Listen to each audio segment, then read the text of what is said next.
កម្មវិធីព្រឹកថ្ងៃសុក្រទី27មករាឆ្នាំ2017ត្រូវនៅថ្ងៃ15រោចដាច់ខែបោកឆ្នាំវកអត្តស័កពុទ្ធសករាជ2560រួមមានម៉ោង 5:32 នាទីនេតិដំបូលមានបុរាណាចារ្យម៉ោង 5:42 នាទីភាពយន្តប្រទេសក្រៅរឿងផ្សងជួបសុភមង្គលម៉ោង 6:27 នាទីនេតិមនុស្សល្អការងារល្អ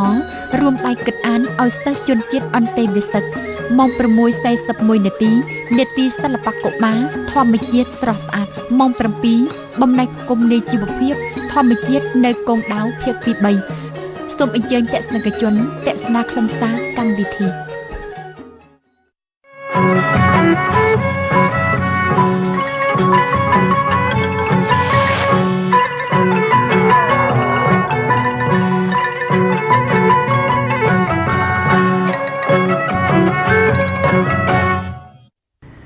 សូមគោរពទស្សនិកជនគ្រប់មជ្ឈដ្ឋាន